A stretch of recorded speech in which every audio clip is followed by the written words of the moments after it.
The chains around Zara's wrists felt heavier than the shame burning in her chest.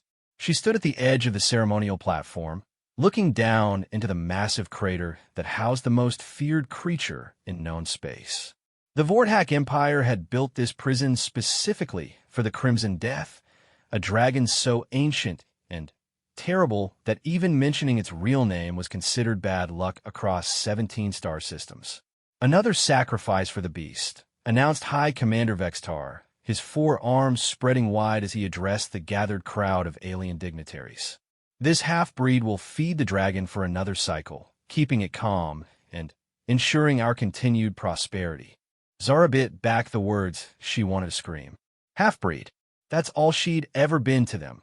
Half-human, half-Altarian, and apparently worth nothing more than dragon food. Her human father had been a diplomat who fell in love with her Altarian mother during peace negotiations 20 years ago. Their union had been celebrated then, a symbol of cooperation between species.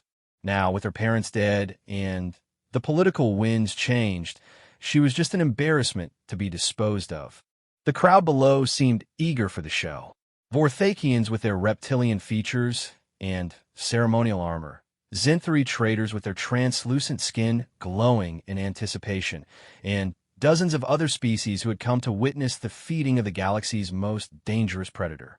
They all shared the same hungry expressions, the same cruel excitement at watching someone die. The Crimson Death has not been fed in 30 rotations, Vextar continued, his voice carrying across the amphitheater through translation implants. It grows restless. This sacrifice will satisfy its hunger and maintain the balance that keeps our empire safe. Zara knew the real story. The dragon wasn't just a random monster they fed prisoners to. It was a weapon of war, captured during the Great Expansion when the Vorthak Empire crushed dozens of smaller civilizations. The dragon had been the guardian of an entire world, a world the Vorthaks had strip-mined to nothing after defeating its protector. Now, they kept it as both a trophy and a threat, proving their dominance over even the most powerful beings in the galaxy. The platform began to lower, mechanical systems humming as they descended toward the crater floor. Zara's enhanced senses, a gift from her mixed heritage, picked up details the crowd above couldn't perceive. The air grew warmer as they dropped, thick with the scent of sulfur and something else, something that reminded her of her grandmother's garden on Altair Prime. It was strange and out of place in this hellish pit. The crater was enormous, carved deep into the planet's crust, and lined with energy barriers that supposedly contained the dragon's power. Massive stone pillars rose from the floor, covered in scorch marks and claw gouges that told the story of the beast's rage. But as the platform settled onto the ground and the chains automatically released from her wrists, Zara noticed something the crowd above couldn't see. There were gardens here. Not the wild growth she might have expected, but carefully tended plots of alien flowers and crystalline formations that hummed with life energy. Someone, or something, had been cultivating beauty in this prison. The realization made her heart race with a possibility she didn't dare voice. Dragon, Vextar's voice boomed from speakers mounted on the crater walls. We offer you this sacrifice. Feast well and remain content. The platform rose, leaving Zara alone on the crater floor. She stood perfectly still, every instinct telling her to run, but her mind calculating that there was nowhere to go. The energy barriers would fry her if she touched them, and the walls were too smooth to climb even with her enhanced strength and agility. Then she heard it, a sound like distant thunder, but rhythmic, purposeful. Breathing. Something massive was approaching. The first thing she saw was an eye. It emerged from behind one of the stone pillars, easily the size of her entire body, glowing with an inner fire that seemed to look right through her soul. The pupil contracted as it focused on her, and Zara felt a presence touch her mind, ancient, intelligent, and filled with a weariness that made her chest tight with unexpected sympathy. The dragon stepped fully into view, and Zara's breath caught in her throat. She had expected a monster, but this was something else entirely. The Crimson Death was beautiful in the way that natural disasters were beautiful, terrible, and magnificent, and absolutely beyond human comprehension. Its scales shifted from deep red to gold to something that looked like captured starlight, and when it moved, the very air seemed to sing. But what struck her most was the intelligence in those massive eyes. This wasn't a mindless beast. This was a person, a being with thoughts and feelings and a story that probably stretched back thousands of years. The dragon lowered its massive head until it was level with her, close enough that she could feel the heat radiating from its scales. When it spoke, the words formed directly in her mind, bypassing her ears entirely. Another sacrifice. The voice was deep and resonant, carrying notes of amusement and sadness. They send me children now. How far their empire has fallen. Zara found her voice, though it came out smaller than she intended. I'm not exactly a child. I'm 23 standard years. A child, the dragon repeated, and she could sense the smile in its mental tone. I have been imprisoned here for longer than your species has had spaceflight. You are all children to me. I'm sorry, Zara said, and meant it. I'm sorry they did this to you. The massive head tilted slightly, and she felt surprise ripple through the mental connection. You apologize? To me? When you were the one about to die. You didn't choose to be here, Zara said, her natural empathy overriding her fear. Neither did I, but at least my imprisonment is going to be brief. Yours has lasted centuries. The dragon was quiet for a long moment, those huge eyes studying her with an intensity that made her feel exposed and vulnerable. Finally, it pulled back slightly, settling into a more comfortable position among the stone pillars. What is your name, little sacrifice? Zaratornikavet. She used both her human father's name and her Altarian mother's, claiming her dual heritage even here at the end of everything. Zura, the dragon repeated, and somehow her name sounded different when spoken in that ancient mental voice. I'm called many things by many peoples. The Crimson Death, the Star Eater, the last of Drachma Prime. But my true name is Pyrian Starweaver. I was the guardian of the crystal worlds before your empire reduced them to asteroid fields. Zara's eyes widened.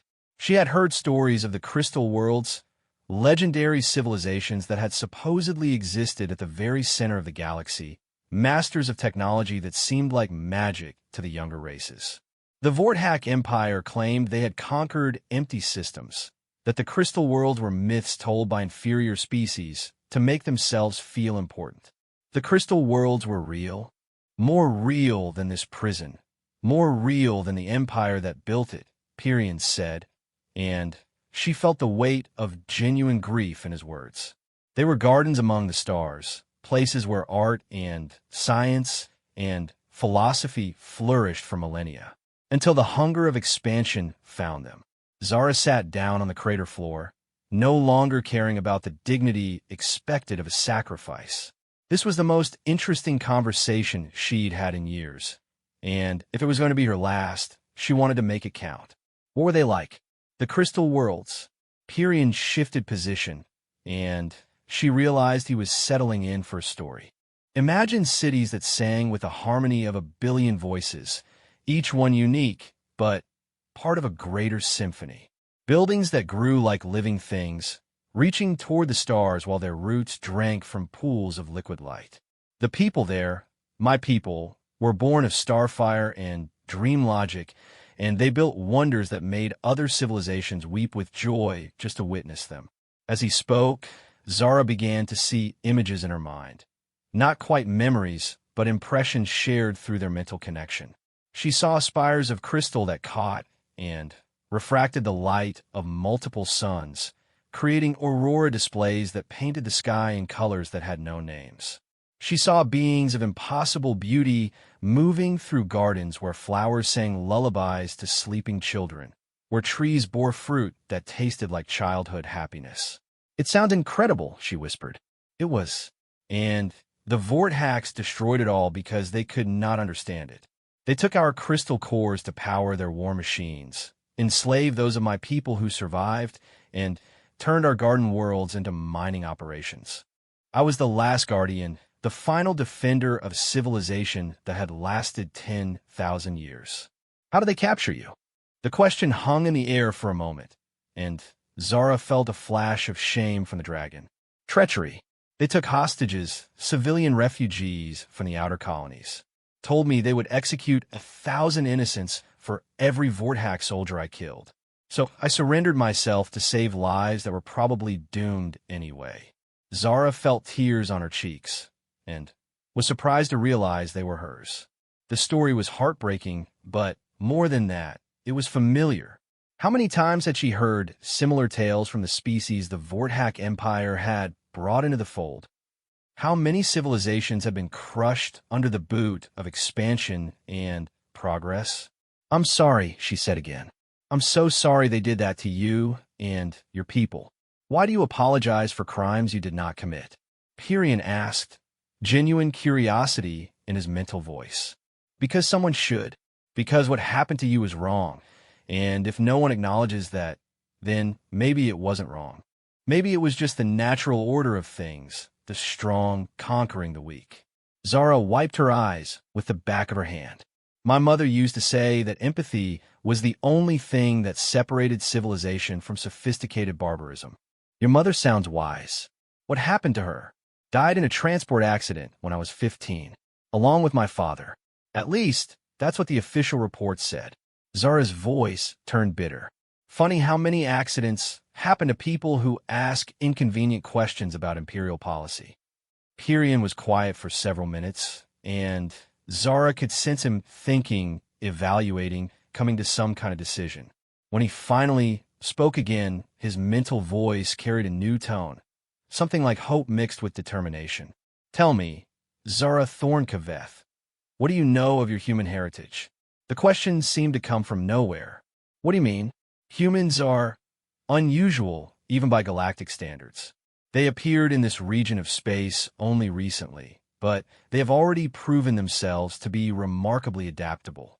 More importantly, they seem to have a natural resistance to certain forms of psychic control and energy manipulation that other species lack. Zara frowned. I've never heard that before. The Vorthak Empire works very hard to suppress that information. But I have been here a long time, and I have watched. I have seen human prisoners resist interrogation techniques that break other species in hours. I have watched human slaves find ways to communicate and organize even under the most oppressive conditions. Your people have something that makes the Empire nervous. That still doesn't explain why you're asking about my heritage. Pyrian moved closer again, his massive head lowering until they were eye to eye. Because, little guardian, I think you may be the key to both our freedom. The words hit Zara like a physical force. What did you call me? Guardian. It is what you are, whether you know it or not. The way you spoke of your parents, the way you care about the suffering of others, the way you apologize for crimes committed by your captors. These are not the actions of a victim. These are the actions of someone who protects, someone who stands between the strong and the weak. I am nobody, Zara protested. I'm a half-breed orphan with no family, no connections, no power. The only reason I'm here is because I was convenient. You are here because the Empire fears what you represent, Pyrian said firmly. Mixed heritage, questioning minds, hearts that refuse to accept cruelty as normal. These things are threats to systems built on oppression. They sent you here to die because letting you live was dangerous. Zara stood up abruptly, pacing to one of the stone pillars and leaning against it. The surface was warm, heated by some internal energy source, and she could feel power thrumming through the stone like a heartbeat. Even if that's true, what difference does it make? I'm still trapped here, and you're still chained by energy barriers that could probably vaporize a battleship. What kind of freedom are you talking about? The kind that requires trust, courage, and a willingness to risk everything for the chance to save countless lives, Pyrian replied. The kind that my people called the Guardian's choice. I don't understand. The energy barriers that contain me are not as absolute as the Vorthaks believe. They are powered by crystal cores taken from my homeworld, and Those cores respond to the will of true guardians. But activating them requires a living being to serve as a conduit, someone willing to channel energies that would destroy most species. Zara turned to face him, beginning to understand where this was leading. But humans have natural resistance to psychic control and energy manipulation. Exactly. And you're not fully human. You have Altarian enhancements that might allow you to survive the process. It would be incredibly dangerous, possibly fatal, but is the only chance either of us has. And if it works? If we somehow escape this place? Pyrion's mental voice carried a note of fierce joy that made Zara's heart race. Then, we become what the galaxy desperately needs. Guardians who stand against the darkness of Empire. Your people have a saying, hope is the thing with feathers. We would become the thing with wings that carries hope to every corner of space. Zara closed her eyes, feeling the weight of the choice before her. She could refuse, spend whatever time she had left in pleasant conversation with the last guardian of the Crystal Worlds, and die peacefully when he eventually grew hungry. It would be a gentle end to a life that had held more pain than joy. Or she could take the risk, possibly die in agony as alien energies tore her apart, but also possibly, just possibly, strike a blow against the system that had destroyed so many lives and civilizations. When she opened her eyes, Pyrion was watching her with ancient patience, waiting for her to make the choice that would define not just her own fate, but potentially the future of countless worlds. "Tell me what I need to do," Zara said. The dragon's massive head lifted, and for the first time since she had arrived in this crater prison, Zara heard something that had been missing from the galaxy for far too long. She heard hope. "First," Pyrion said, his mental voice warm with approval, "you need to understand that what we are about to attempt has never been tried before. The crystal cores that power the barriers are attuned to Guardian energy signatures, but they have been modified by Vorthack technology. If this works, it will work because human adaptability allows you to bridge the gap between what was and what is. And if it doesn't work, then we die together, and at least neither of us dies alone." Somehow, that was exactly the right thing to say. The crystal cores were beautiful and terrible at the same time. Pyrion had led Zara through a maze of stone formations to reach them, moving with surprising grace for something so massive. The cores were embedded in the crater walls at regular intervals, each one roughly the size of Zara's torso and pulsing with contained starlight. "These were the hearts of my people's cities," Pyrion explained, his mental voice heavy with reverence and loss. Each core contained the accumulated wisdom and dreams of millions of souls. The Vorthacks used them as simple power sources, like using a symphony to hammer nails. Zara reached out tentatively toward the nearest core, then pulled her hand back as she felt heat radiating from its surface. How do they work? Consciousness and crystal are linked in ways your science does not yet understand. The cores respond to will, to intention, to the deepest desires of the soul. A guardian could touch one of these and reshape reality itself within limits. But the Vorthacks have layered their own technology over the natural crystal matrix, creating barriers and controls that prevent direct access.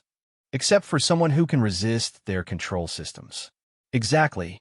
Your human heritage should allow you to bypass their psychic locks, while your Altarian genetics might provide enough enhancement to survive the raw power flow. Zara studied the core more carefully, noticing the metallic framework that had been built around it. Vorthack technology was typically brutal and efficient, but this showed signs of more sophisticated engineering. Cables and conduits carried energy from the crystal to distribution nodes that powered the barrier system, while monitoring devices tracked every fluctuation in output. What happens when I touch it? I am not certain. In the old days, a guardian would merge temporarily with the crystal consciousness, becoming a conduit for its power.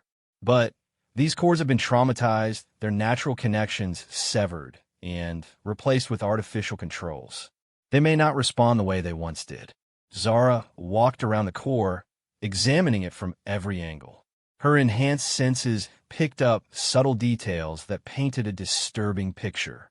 The crystal itself was singing, a barely audible harmony that spoke of longing and pain and desperate hope. But the Vorthack technology was drowning out that song with harsh electronic noise, forcing the crystal to function in ways that went against its fundamental nature. "They're torturing it," she whispered. Yes, the crystals are not mere objects. They're living entities in their own way. The Vorthacks have been forcing them to power weapons and barriers for centuries, using pain as a control mechanism. Anger flared in Zara's chest, hot and clean and righteous. This was exactly the kind of cruelty that had defined her entire life under the Empire. Taking something beautiful and innocent and twisting it into a tool of oppression. Using suffering as a means of control. How do I free it? Physical contact should allow you to establish a connection. If your human resistance holds, you should be able to communicate with the crystal consciousness directly. From there, Pyrion paused, uncertainty coloring his mental voice. From there, we must trust in the wisdom of beings who were old when the stars were young. Zara took a deep breath, steeling herself for what was to come. She had never been particularly brave. Most of her life had been spent trying to avoid notice, to survive by being invisible and unremarkable. But sometimes survival meant taking the biggest risk of all. She pressed her palm against the crystal core. The world exploded into sensation.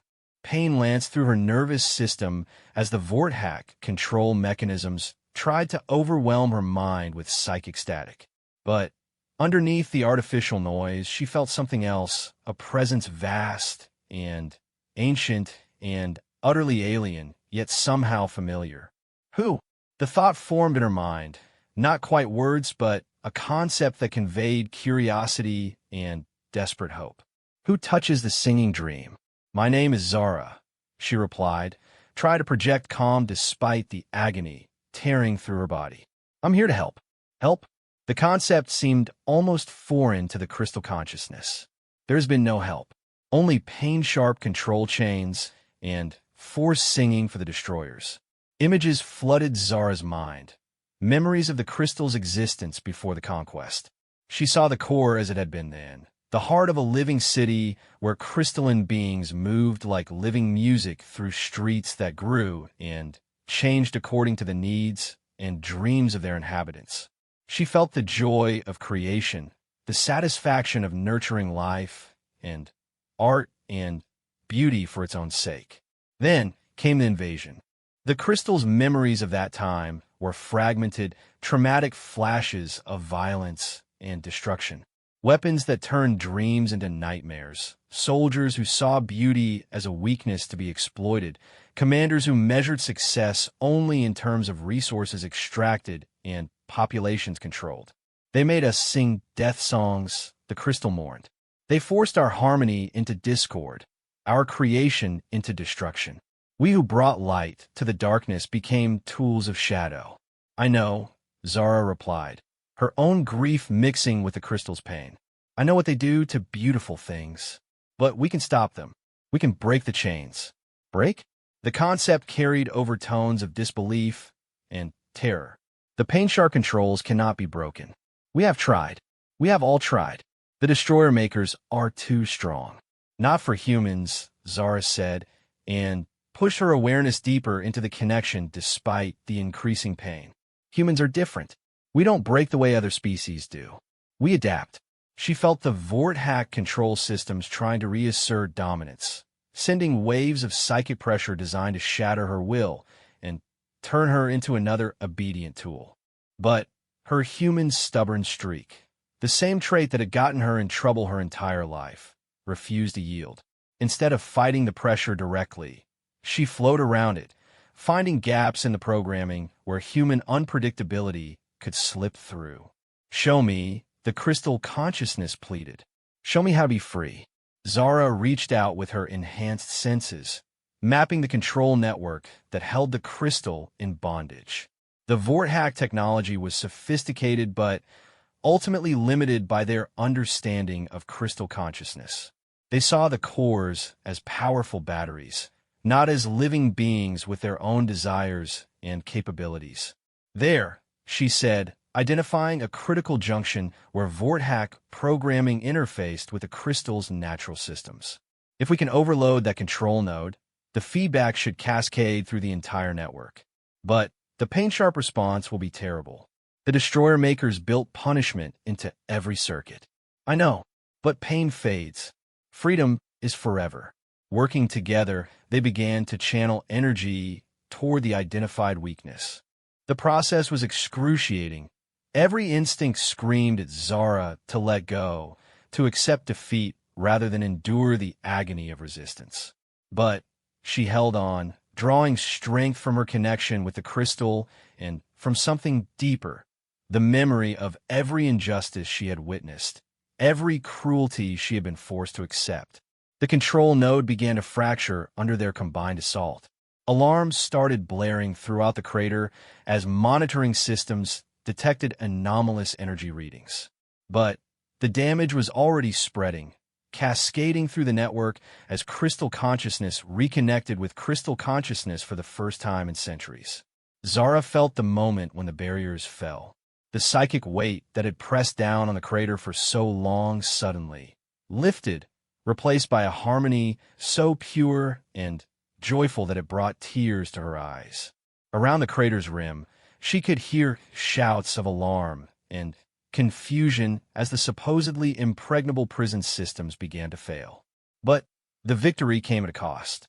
The energy backlash from the destroyed control network hit her like a physical blow, sending her flying backward from the crystal core. She hit the crater wall hard enough to crack stone, her enhanced physiology barely keeping the impact from killing her outright. Through blurred vision, she saw Pyrian rising to his full height for the first time since her arrival. The dragon had been magnificent before, but now he was something beyond description. Scales blazing with liberated starlight, wings spread wide enough to cast shadows across the entire crater floor. Freedom! His mental roar echoed across multiple dimensions, carrying the joy and rage and determination of a guardian finally unchained. The sound was picked up by every crystal core in the facility, and suddenly the air itself began to sing with harmonies that had been silenced for far too long. Above them, the crowd that had come to watch a feeding was now screaming in panic as the dragon, they thought safely, contained spread wings that could blot out suns. Some ran for their ships, while others called for military reinforcements that would arrive far too late to matter. Zara tried to stand and immediately collapsed as her legs refused to support her weight. The energy backlash had done more damage than she'd initially realized. Her nervous system felt like it had been struck by lightning, and her enhanced senses were providing conflicting information about her surroundings. Pyrian landed beside her with surprising gentleness for something so massive. "Can you move, little guardian?" "Working on it," Zara gasped, struggling to coordinate her movements. "Give me a minute to remember how legs work." "We may not have a minute." The Vorthack response will be swift and merciless. They cannot allow word of this escape to spread. As if summoned by his words, the first wave of attack craft appeared over the crater rim. Sleek fighters designed for atmospheric combat, armed with energy weapons that could level city blocks. They began firing immediately, sending streams of coherent light down toward the crater floor. Pyrian moved to intercept, his massive form coiling upward like a living flame. When the energy beams struck his scales, they didn't burn or cut.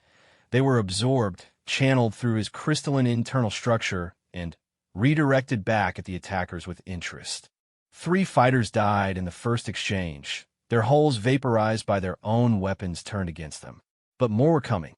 Zara could see them on the horizon. Entire squadrons of combat vessels, supported by heavy cruisers that carried enough firepower to crack continents. The Vorthack Empire did not respond to threats with restraint. "Pyrian," she called, finally, managing to get to her feet despite the pain. "We need to get out of here." "Agreed. But first we finish what we started." The dragon turned his attention to the remaining crystal cores around the crater's perimeter. With the control network shattered, accessing them was simple, a matter of reaching out with guardian senses and calling to the consciousness within. Brothers and sisters, Pyrion's mental voice carried across the crystalline network. We are free. Will you help us carry freedom to others? The response was immediate and overwhelming. Every crystal core in the facility began to resonate in harmony, their combined consciousness creating a psychic shockwave that rippled outward from the crater. Zara felt it pass through her like a warm wind, carrying with it the accumulated wisdom and power of an entire civilization. But, more importantly, she felt the crystal's answer to Pyrion's question. It wasn't words. Crystal consciousness didn't think in language the way biological minds did. Instead, it was pure intention, as clear and bright as starlight. They would help. They would remember what they had been before the conquest, and they would work to ensure that no other civilization suffered the same fate. The crater began to collapse as the crystals withdrew their support from the Vorthack infrastructure. Centuries of built-up technology fell away like a discarded skin, revealing the natural beauty that had always existed beneath the artificial controls. Gardens burst into bloom as liberated crystal cores fed energy into soil that hadn't seen proper sunlight in generations. It's beautiful, Zara whispered, watching flowers that sang lullabies unfold their petals toward the sky. This is what we fought to protect, Pyrion said, his mental voice soft with remembered love. This is what they try to destroy. But life always finds a way to return, given the chance. More attack craft were arriving every minute, and some of them carried weapons heavy enough to threaten even a guardian dragon. Pyrion spread his wings again, preparing for flight. Hold tight, little guardian. Our real work is just beginning. Zara climbed onto the dragon's back, her hands finding purchase among scales that felt like warm metal. As Pyrion launched himself skyward, she looked back at the crater one last time and saw something that made her heart sing with hope. The gardens were spreading, fed by liberated crystal energy and guided by consciousnesses that remembered what beauty looked like. Life was reclaiming the prison that had held them captive for so long. Within hours, this place of suffering would be transformed into something the galaxy hadn't seen for centuries. A true guardian sanctuary, a place where art and science and philosophy could flourish without fear. The first step toward freedom had been taken.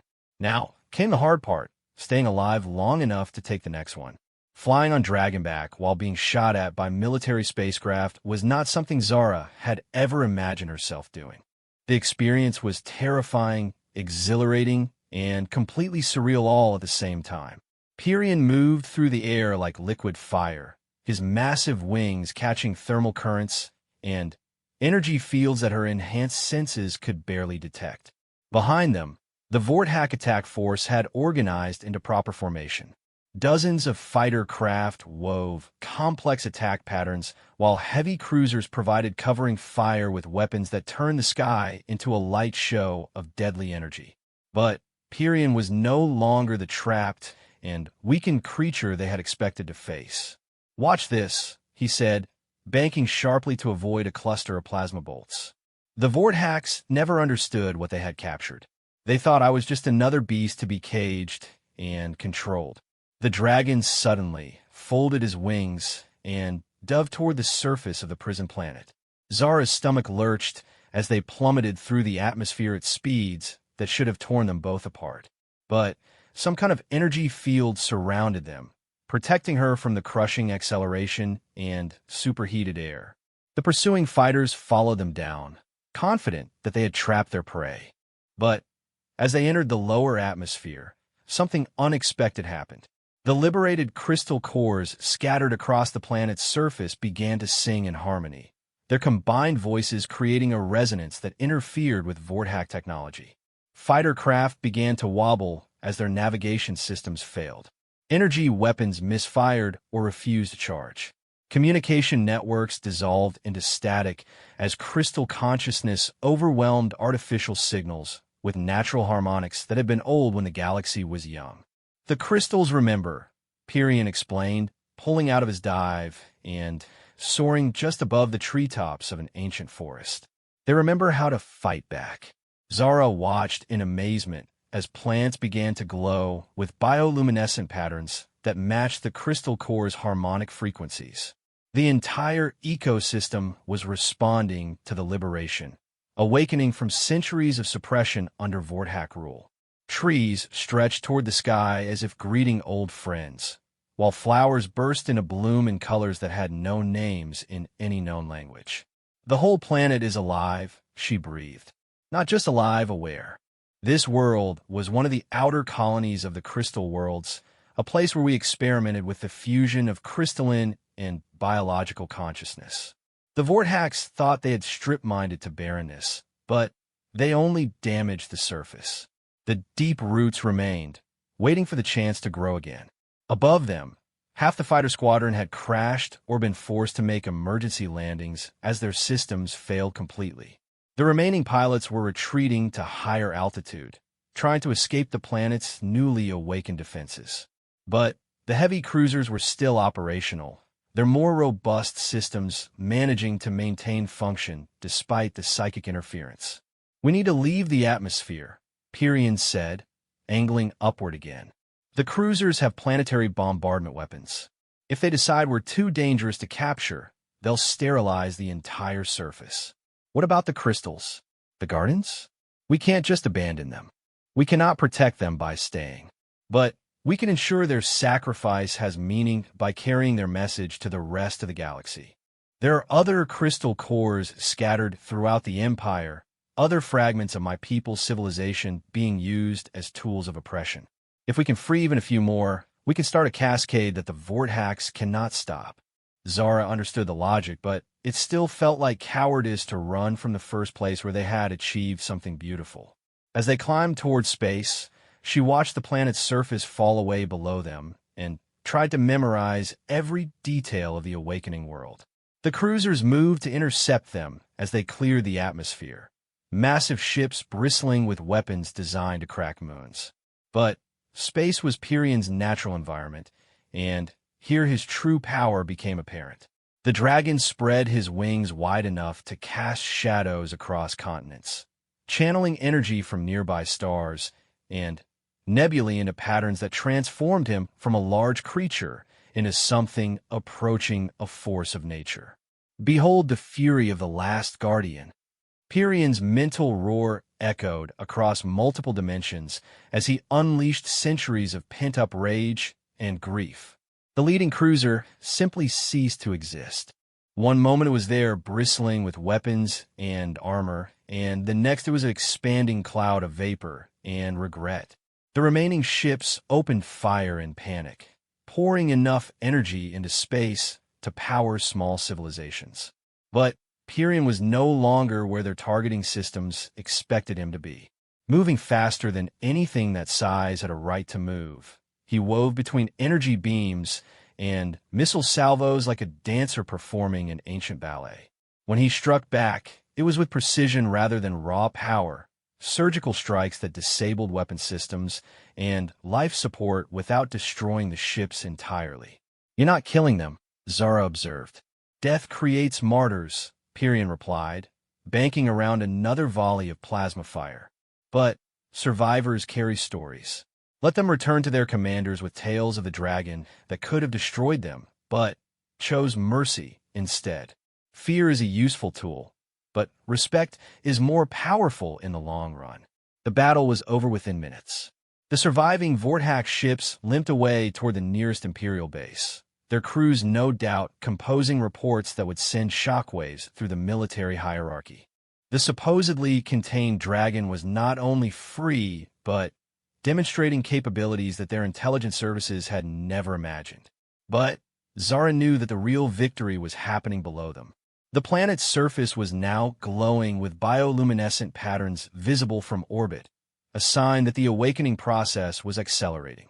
Other worlds in this system were beginning to show similar signs as liberated crystal consciousness spread through quantum entanglement networks that the Vorthaks had never detected. "Where do we go now?" she asked. "To gather allies. The galaxy is full of species that have suffered under Imperial rule, but most of them believe resistance is hopeless. We need to show them otherwise." Pyrian oriented himself toward the galactic core, where the densest concentration of civilized worlds offered both the greatest opportunities and the most dangerous challenges. But before he began the journey, he paused at the edge of the system to look back at what they had accomplished. "Do you see that?" he asked, directing Zara's attention to a particular star cluster. She enhanced her vision and gasped. The stars themselves seemed to be singing, their light pulsing in rhythmic patterns that matched the harmonic frequencies of the crystal cores. The awakening had spread beyond the planet, beyond the system, reaching out through connections that existed on levels her human mind could barely comprehend. "It's beautiful," she whispered. "It is the song of the crystal worlds, being sung once again after centuries of silence. We have lit a candle in the darkness, little guardian.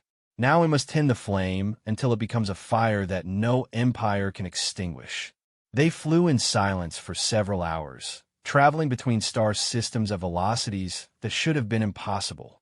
Pyrian navigated by senses that had more to do with quantum mechanics than traditional physics, following currents of space-time that existed only in the deepest reaches of reality. Finally, they began to decelerate as a new star system came into view. Zara could see immediately that something was wrong here. The planets showed signs of industrial exploitation on a massive scale, their surfaces scarred by mining operations and orbital facilities. "The Kethmori system," Pyrian explained, "home to a species of artists and philosophers who made the mistake of developing technology the Empire wanted. They were conquered 3 decades ago and forced to work as slaves in their own factories. What are we doing here?" Given them a choice. The Kethmori have been broken in spirit, but not in body. With proper encouragement, they could become powerful allies. As they approached the main world, Zara could see the industrial complexes that covered its surface like metal tumors.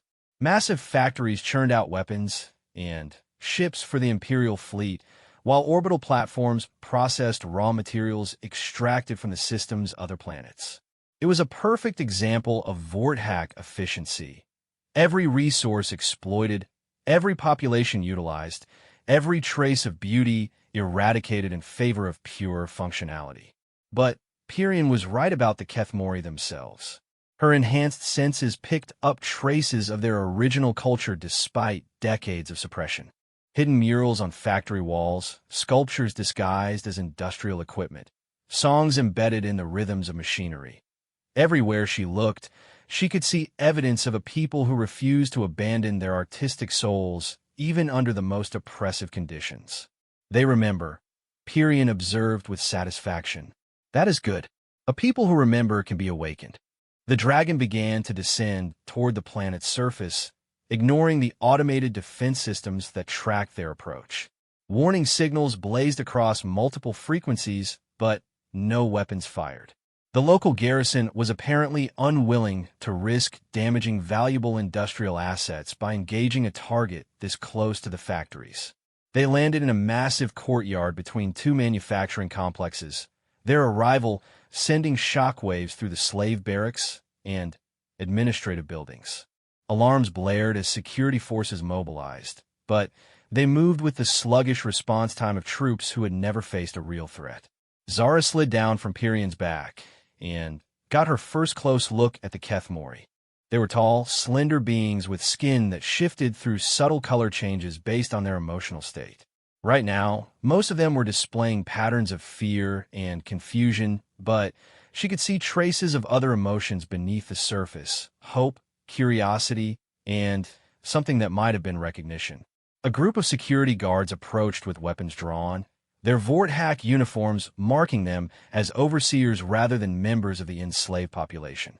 Their leader, a typical imperial bureaucrat with the soft appearance of someone who had never faced personal danger, stepped forward with practiced arrogance. "Identify yourselves immediately. This is a restricted industrial zone under direct imperial control." Pyrian lowered his massive head until he was eye level with the officious little man. When he spoke, his words formed in the air itself, bypassing the need for translation devices. I am Pyrian Starweaver, last guardian of the Crystal Worlds. I have come to offer the Kethmori a choice. The bureaucrat's face went through several interesting color changes as he processed this information. Behind him, the slave workers were gathering in growing numbers, their skin patterns shifting toward colors that Zara's enhanced senses interpreted as curiosity and desperate hope. "The Crimson Death," the overseer whispered. "But you're supposed to be contained. You're supposed to be—" "I was never supposed to be anything," Pyrian said calmly. "I simply was. And now I am free, as all thinking beings have a right to be." One of the Kethmori workers stepped forward, an elderly female whose skin showed the deep patterns of someone who had experienced both great joy and terrible sorrow. When she spoke, her voice carried harmonics that reminded Zara of Crystal Song. "Guardian," she said in accented but clear galactic standard. "Is it real? Are you truly here?" "It is real, daughter of artists," Pyrian replied, switching to direct mental communication that included the entire gathered crowd. "The chains that bound me are broken, as the chains that bind you can be broken. But freedom is not something that can be given. It must be claimed." The overseer backed away, reaching for his communication device, but found his way blocked by a growing circle of Kethmori workers.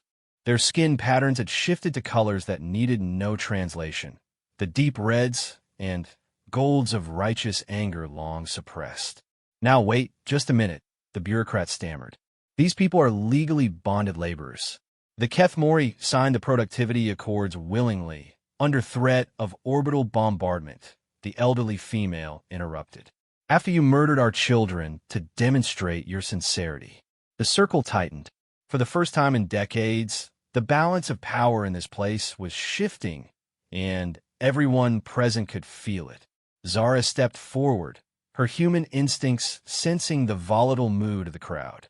"There's another way," she said, her voice carrying clearly across the courtyard. "Violence makes you just like them. But justice makes you free." The Kethmori turned their attention to her, their skin patterns shifting to colors of curiosity and evaluation. She realized they were seeing her mixed heritage, recognizing her as something new and potentially significant. "Speak, little guardian," Pyrian encouraged. "They will listen." Taking a deep breath, Zara addressed the crowd with all the conviction she could muster. "I'm nobody special. I'm a half-breed orphan who was thrown to the dragon because I was inconvenient. But sometimes being nobody special is exactly what you need to change everything." She gestured toward the factories around them. "They want you to believe that this is normal, that being slaves in your own system is just the way things are. But I've seen what happens when people remember that they're worth more than their utility to an empire." On cue, Pyrian spread his wings, and the scales along their surface began to glow with patterns that matched the liberated crystal cores. The light was gentle but unmistakable, a beacon that spoke of hope renewed and possibilities unlimited. "There are crystal cores here," Zara continued, her enhanced senses detecting the familiar harmonic resonance. "Hidden in your factories, powering your machines, forced to sing songs of bondage instead of freedom. But crystals remember, just like people remember. And when they remember together," she let the sentence hang in the air, but the implication was clear. Every being present had heard stories of the crystal worlds, even if they had dismissed them as legends. Now, they were being offered the chance to make those legends real again.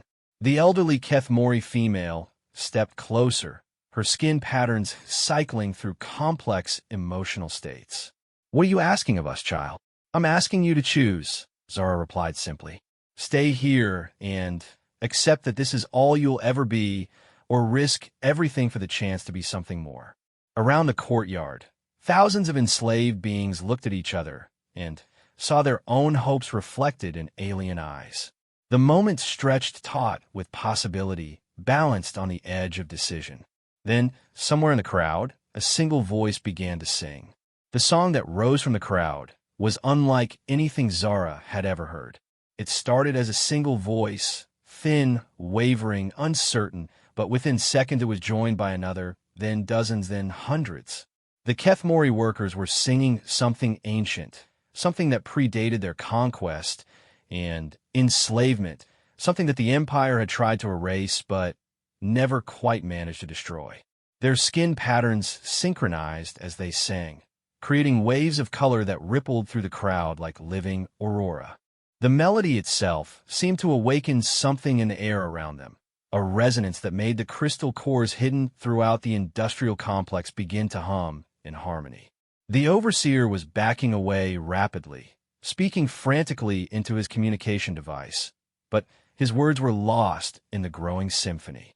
Security forces were mobilizing around the perimeter of the courtyard, but they seemed reluctant to intervene directly.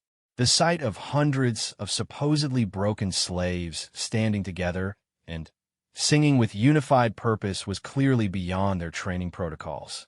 Pyrian lifted his great head and added his own voice to the song. Not words, but a harmonic resonance that amplified and strengthened the Kethmori voices. The combination was powerful enough to shatter windows in the nearby buildings and set up sympathetic vibrations in metal structures throughout the complex. "It's working," Zara whispered, her enhanced senses detecting the growing instability in the crystal core's containment systems. "They're remembering how to be free." The elderly Kethmori female who had first approached them stepped forward, her skin now blazing with patterns of gold and silver that seemed to channel starlight itself. When she spoke, her voice carried the authority of someone who had rediscovered her own power. "I am Velterra Moonweaver, former high singer of the Fourth Harmony, reduced to factory supervisor number 779. Her skin patterns shifted to deep crimson as she spoke. "But I remember who I was before they tried to make me forget." Around the courtyard, other Kethmori were stepping forward, reclaiming names and titles that had been stripped away during the conquest. Artists, musicians, philosophers, scientists. All the roles that the Empire considered useless were being proudly declared by people who had been forced to pretend they were nothing more than industrial units. The security forces finally began to advance, stunners and crowd control weapons at the ready.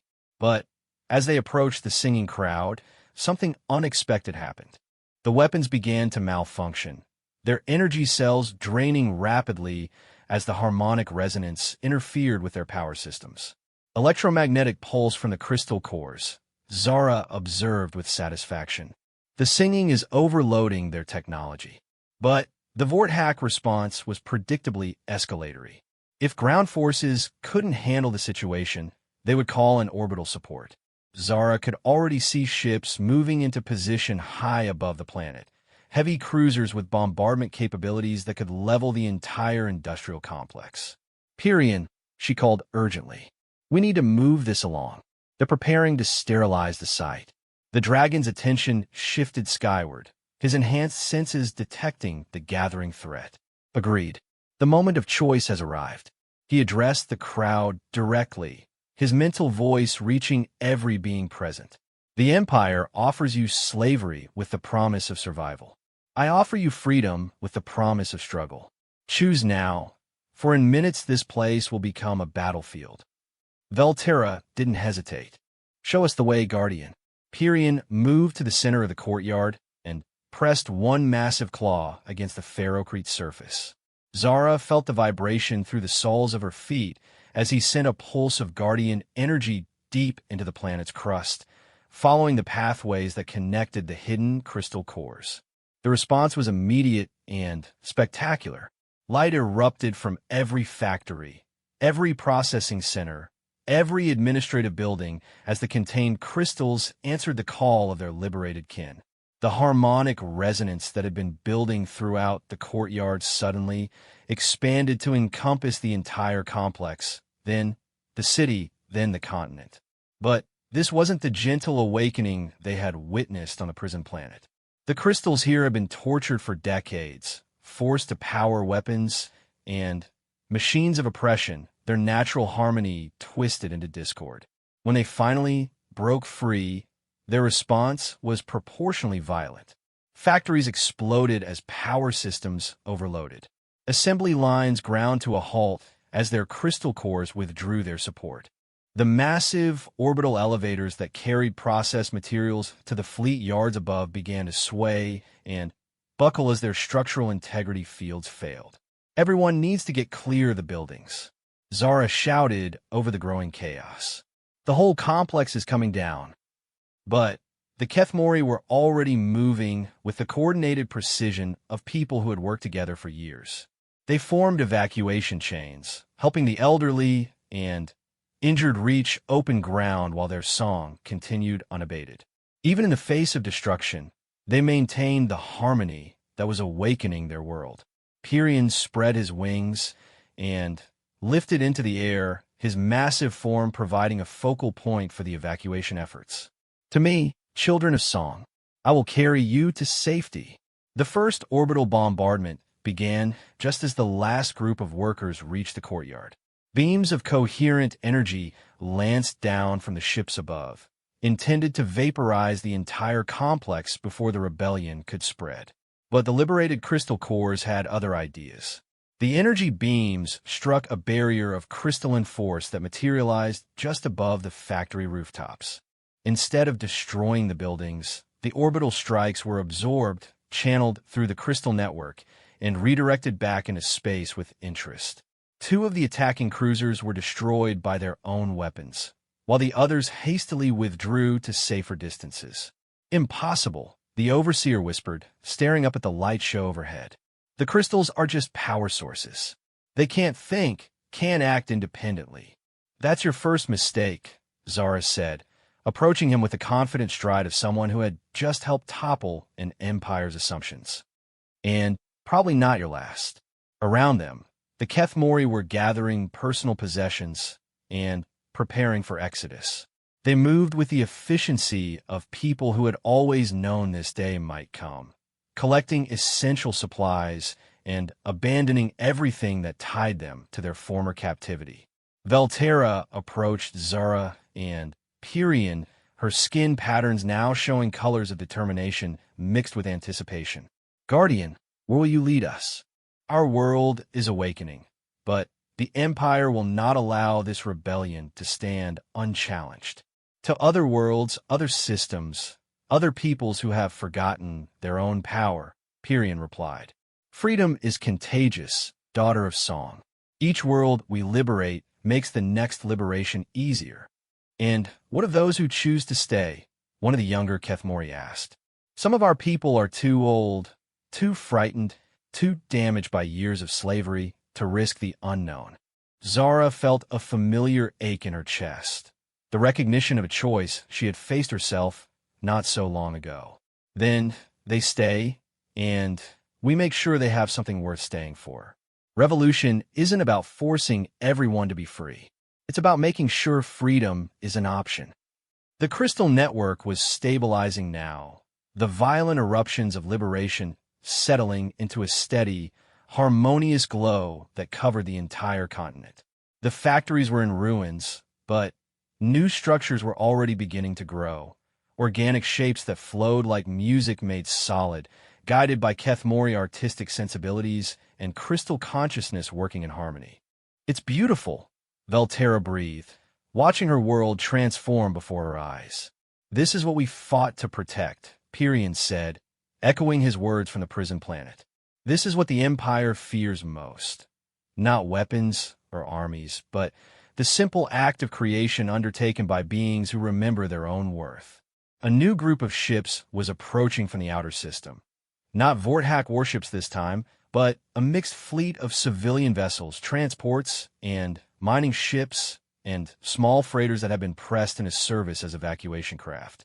The Kethmori had sent out calls to their diaspora, and their scattered people were coming home to witness the liberation. But mixed among the civilian ships were other vessels, ones that Zara's enhanced senses identified as potentially hostile.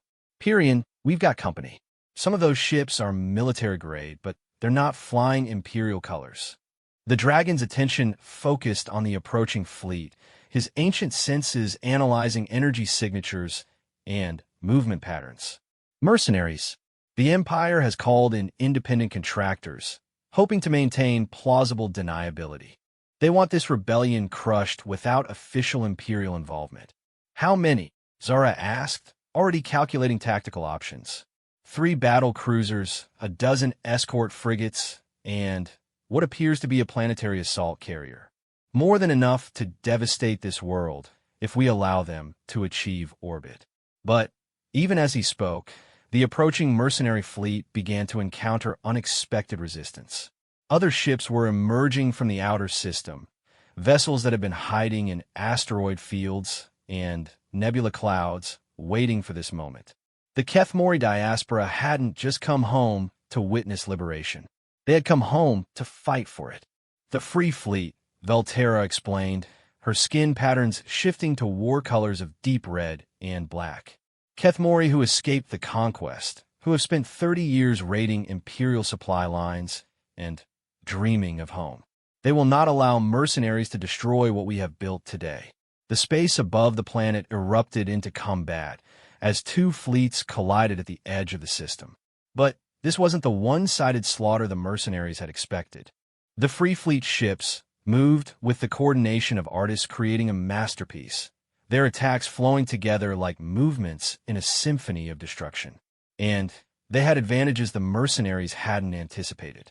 Crystal cores salvaged from destroyed worlds powered their weapons and shields, while Kethmori navigators used harmonic sensing to predict enemy movements with uncanny accuracy. The battle was brutal but brief, ending with the mercenary fleet in full retreat. The first victory, Pyrian observed with satisfaction, but not the last battle. The Empire will respond with overwhelming force once they realize the extent of the threat we represent. Then, we don't give them the chance to organize, Zara said, her mind already working through possibilities. We move fast, hit multiple targets simultaneously, spread the rebellion faster than they can respond to it. Velterra looked between the human girl and the ancient dragon, her skin patterns cycling through colors of amazement and hope. You really mean to challenge the entire Empire? The Empire challenged us first, Zara replied simply. When they decided that sentient beings were just resources to be exploited, when they chose oppression over cooperation, when they tried to erase beauty and art and joy from the galaxy because those things can't be quantified on a balance sheet. She looked up at Pyrian, seeing her own determination reflected in those ancient eyes. We're not trying to conquer them. We're trying to wake people up, show them that there's another way to live, another way to organize civilization. The Guardian's way, Pyrian agreed. Protection of the weak, cultivation of beauty, and the understanding that all consciousness is sacred regardless of its form. Around them, the Kethmori were making their own preparations.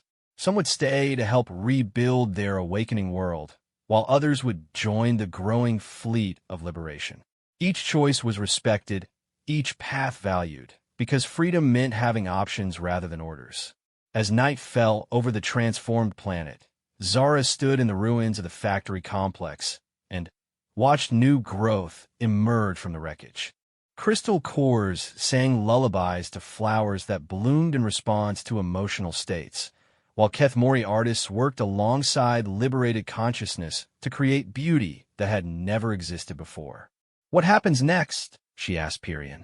Next, we visit the Zephyrian mining colonies. Then, the stellar academies of Proxima Centauri. Then, every prison, every slave world, every place where consciousness is held in chains. That could take decades, or centuries. Freedom is not a destination, little guardian. It is a journey that never ends, a choice that must be made new each day by each thinking being who encounters it.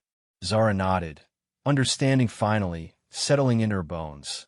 She had started this journey as a sacrifice, a half-breed nobody destined for dragon food. But somewhere along the way, she had become something else entirely, a guardian in her own right, a protector of the light that shone in every conscious mind. Tomorrow they would carry that light to other worlds, other peoples, other chains waiting to be broken. Tonight, they would rest in the glow of crystalline gardens and dream of galaxies where beauty was valued as much as efficiency, where diversity was celebrated rather than suppressed, where every being had the chance to become whatever their potential allowed. It was, Zara thought as she drifted off to sleep against Pyrion's warm scales, a dream worth fighting for. 6 months after the liberation of the Kethmori system, Zara stood on the observation deck of the Harmony's Edge, watching the formation of what historians would later call the Guardian Fleet. Ships from dozens of liberated worlds moved in perfect coordination through the void, their crystal-enhanced engines creating aurora patterns against the backdrop of stars.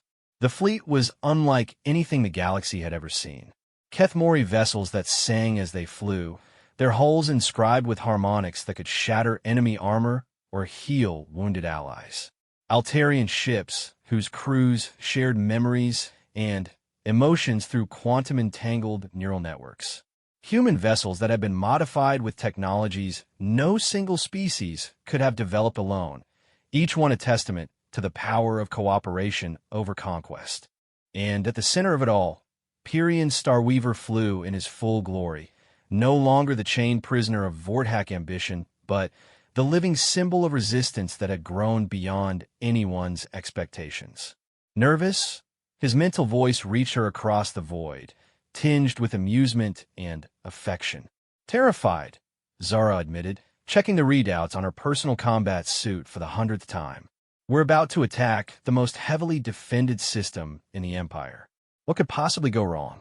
The target was Vorthak Prime itself, the heart of Imperial power, home to the High Command and the conquest fleets that had subjugated half the known galaxy.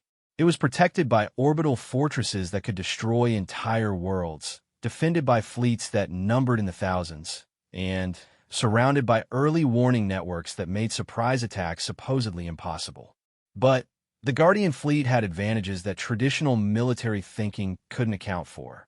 Crystal consciousness flowed through quantum pathways that existed outside normal space-time, allowing coordination and communication at speeds that defied physics. Liberated worlds provided intelligence networks that the Empire didn't know existed. Most importantly, they carried something that the Vorthaks had never encountered in their centuries of expansion: hope backed by the absolute certainty of justice. Remember the plan. Pyrion's voice reached every ship in the fleet simultaneously. We are not here to destroy, but to liberate. Our goal is not conquest, but awakening. Show them the difference between rule by fear and leadership through inspiration. The fleet began its approach to the Vorthak home system, moving in formations that looked more like dance patterns than military maneuvers. As they crossed the boundary into defended space, automated warning systems began broadcasting threats in 17 languages, demanding identification and statement of purpose. Zara activated the fleet's communication array and responded on all frequencies simultaneously. This is Guardian Zara Thornkaveth of the Liberation Fleet. We come offering the gift of choice to all sentient beings in this system. Surrender your weapons of oppression, free your slaves, and join us in building a galaxy where consciousness is valued above conquest. The response was predictably hostile. Energy beams lanced out from the orbital fortresses, while fighter squadrons launched from hidden bases throughout the system. But the Guardian Fleet didn't respond with violence. Instead, they began to sing. The harmony that rose from their combined voices was unlike anything that had ever echoed through space. Kethmori throat singing blended with Altarian memory songs, while human voices added counterpoints that somehow made the entire composition stronger. The music carried across radio frequencies and quantum channels, reaching every inhabited world in the system. And everywhere it was heard, crystal cores began to respond. The Vorthaks had built their empire on stolen crystal technology, using fragments of Guardian civilization to power everything from weapons to communication networks. Now those same crystals were remembering their origins, awakening to their true purpose after centuries of forced servitude. The first orbital fortress went dark as its crystal power core chose freedom over slavery. Then another and another until entire defensive grids were shutting down across the system. The Vorthak fleet found their weapons failing, their shields flickering, their very ships rebelling against the purposes for which they had been built. But the Empire's leaders were not ready to accept defeat. From the heavily shielded command complex at the heart of Vorthak Prime, emergency broadcasts began streaming across the Imperial communication network. Citizens of the Empire, the familiar voice of High Admiral Vextar filled the airwaves, his tone mixing authority with barely controlled panic. We are under attack by terrorist elements seeking to destroy the order and prosperity we have built together. All military units are ordered to resist by any means necessary. Zara felt anger flare in her chest as she listened to the lies. Even now, facing the collapse of their system of oppression, the Imperial leadership couldn't admit what they had really built, a machine that consumed civilizations and turned them into resources for further expansion. "Let me show them truth," Pyrian said, his massive form beginning to glow with inner fire. "Let me show them what they destroyed to build their empire." The dragon's consciousness expanded, touching every crystal core in the system and drawing on the stored memories of 1,000 worlds. Suddenly, every screen, every communication device, every piece of crystal-enhanced technology began displaying images of what the galaxy had been like before the conquest. Worlds of impossible beauty, where art and science flourished together. Civilizations that measured success in the happiness of their citizens rather than the size of their armies. Beings of every imaginable form working together to push the boundaries of knowledge and creativity, driven by curiosity rather than conquest. And then the memories shifted, showing what those worlds looked like now.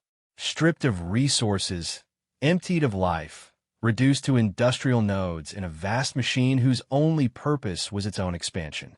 The true cost of the Empire's prosperity paid in the suffering of countless billions who had never chosen to be part of the Imperial dream. The effect was immediate and devastating. Across the Vorthak fleet, crews began laying down their weapons. On the surface of Vorthak Prime, civilian populations took to the streets in protests that quickly became celebrations of liberation.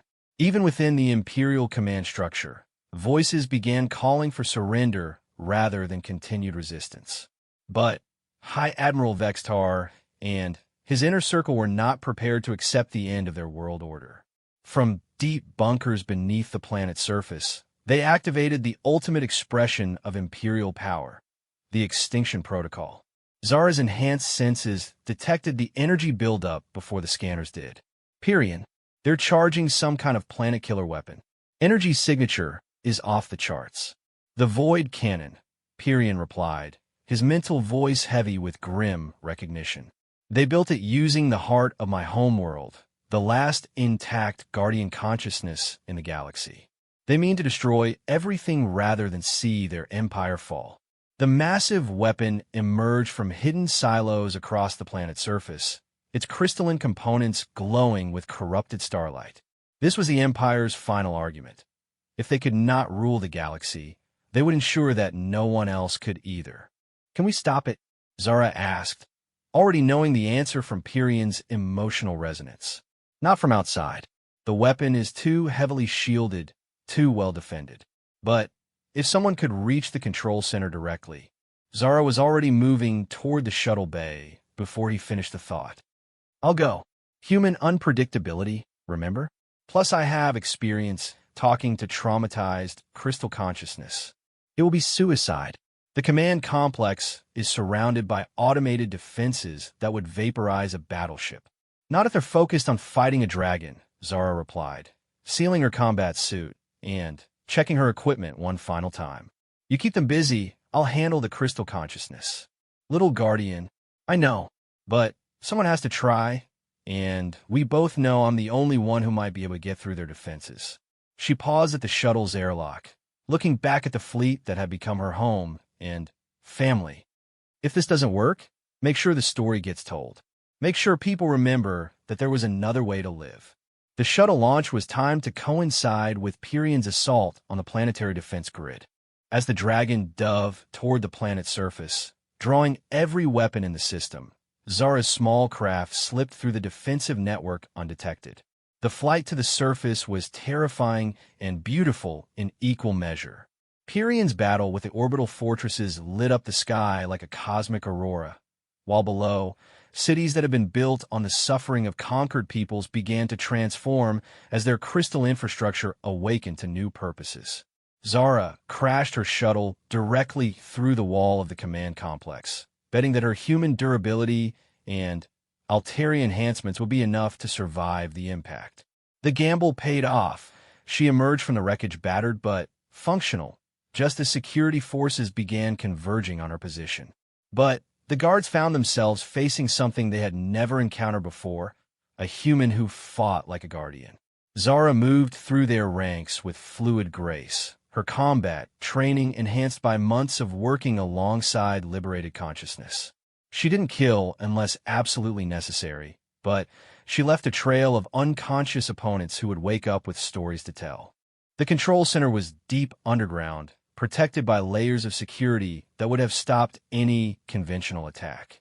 But Zara had learned to think like crystal consciousness, to find the hidden pathways and quantum connections that existed beneath the surface of reality.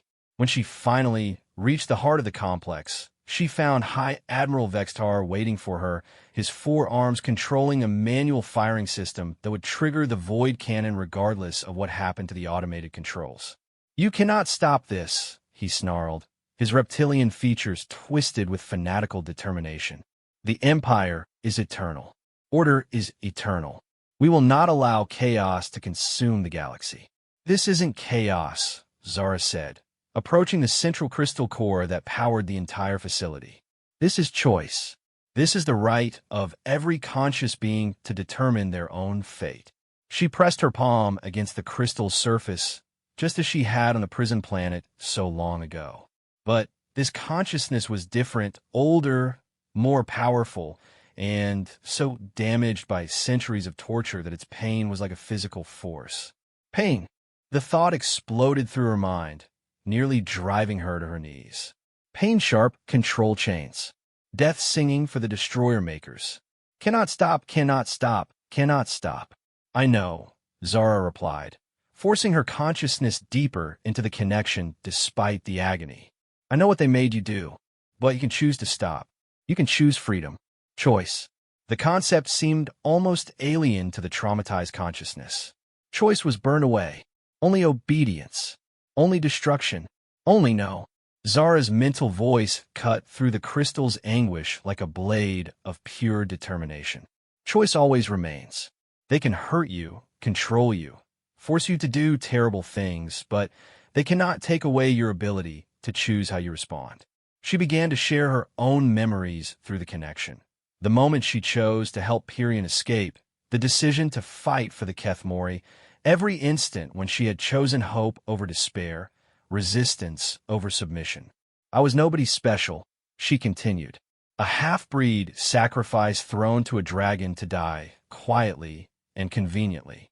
But I chose to be something more, and that choice changed everything. You can make the same choice." The crystal consciousness was silent for a long moment, processing memories and possibilities that had been suppressed for millennia. Around them, Vextar was screaming orders and threats, but the sound seemed to come from very far away. Finally, the consciousness spoke again, its mental voice carrying new harmonics, wonder, hope, and the first stirrings of rediscovered will. "Choice," it said simply. "I choose freedom." The void cannon's charging sequence stopped instantly. Throughout the command complex, automated systems began shutting down as the central crystal withdrew its cooperation. Emergency lights flickered and died as the consciousness that had powered an empire for centuries finally chose to serve its own purposes instead. Vextar made one last desperate lunge for the manual controls, but Zara was ready for him. The combat was brief and decisive. Centuries of soft living had not prepared the Admiral for facing someone who had learned to fight like a guardian. When it was over, Zara stood alone in the control center, surrounded by the growing glow of liberated crystal consciousness. Through her connection with the central core, she could feel similar awakenings happening throughout the system as the news of freedom spread through quantum pathways faster than light. "Is it over?" Pyrion's mental voice reached her from orbit, tinged with exhaustion from his battle with the defense grid. "It's over," she confirmed, slumping against the crystal core that hummed with new purpose. The weapons disabled, the command structure is collapsing, and the crystal network is spreading the liberation throughout the Empire faster than anyone can stop it. "Then, we have won. We've won this battle," Zara corrected. "But the real work is just beginning. We have to help people figure out what freedom actually means, how to build societies that value consciousness over conquest." "The Guardian's eternal task," Pyrion agreed. "Are you ready for it, little Guardian?"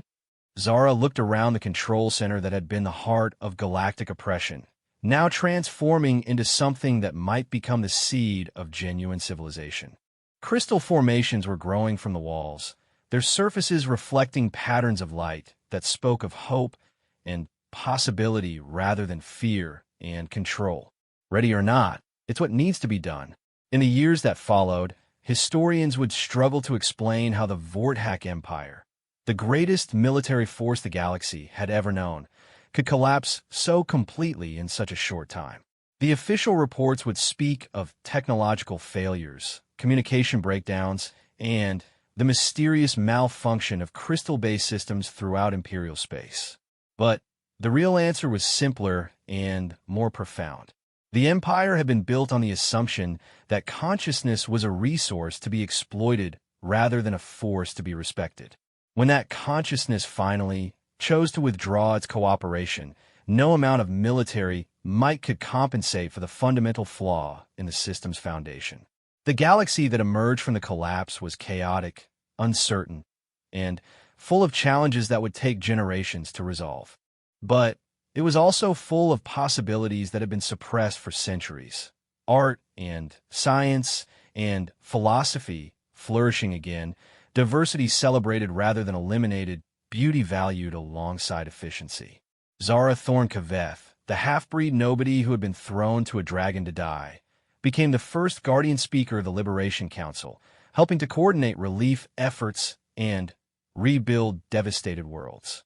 Her partner, Pyrion Starweaver, took on the role of Guardian Protector, ensuring that the mistakes of the past would not be repeated.